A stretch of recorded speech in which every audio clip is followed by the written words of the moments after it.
The first time I ever saw Joey Beyda, it was September of 1977. He was a junior on the Yeshiva of Flatbush High School varsity basketball team, and I was a freshie on JV.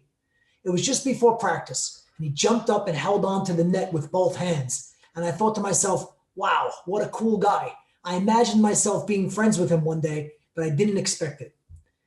My dream came true a few years later when we met on Jeff Sutton's basketball court in Deal. We played together for decades, and for some reason, we were always matched up against each other. It was a rivalry, but a friendly one. Many years later, he unfortunately had cancer, and he used to invite me and the boys over for Seudah Shlishi to his home, and we learned Torah together each week. It was a special time. Who will ever forget the night Milo and Joey made that Seudat Hoda'ah in their home?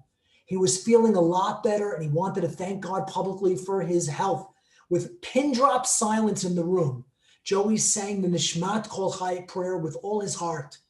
It translates as, the soul of every living thing will bless your name, and the spirit of all flesh will always praise you.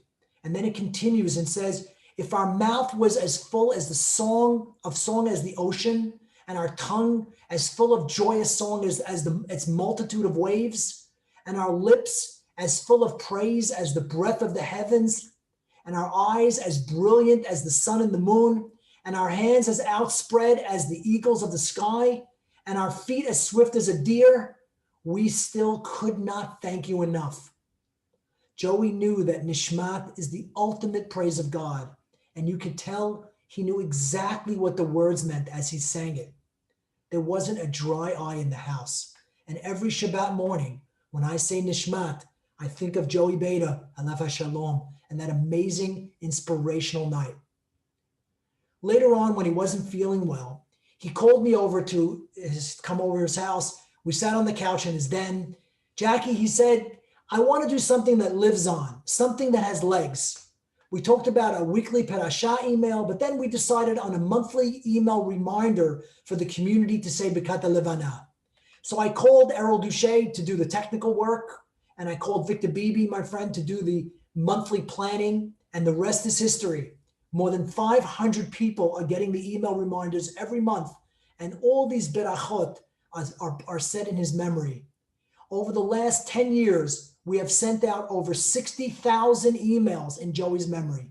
I know he's up there smiling at this really great accomplishment of his.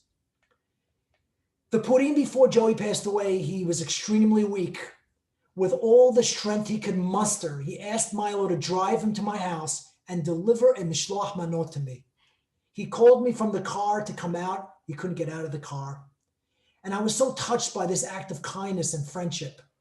Every Purim for the past 10 years, with tears in my eyes, I remember the scene, his car in my driveway and me coming out to get his mishloach manot.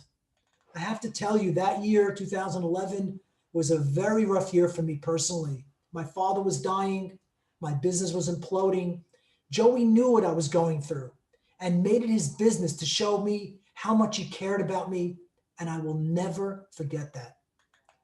I believe that special, sensitive, loving souls like Joey Beyda come into my life for a reason. They are a great blessing that I always must thank God for. The friendship we shared was a privilege. And just like all privileges, it comes with a responsibility. The responsibility that we have, that I have, is not only to remember Joey, but to live my life as he would want me to, and continue his legacy of kindness, of humility, of sensitivity to the feelings of others. Joey, thank you for blessing me with more than 3 decades of your kindness and your friendship. Teheh nishmato sirra b'sura hayim, amen.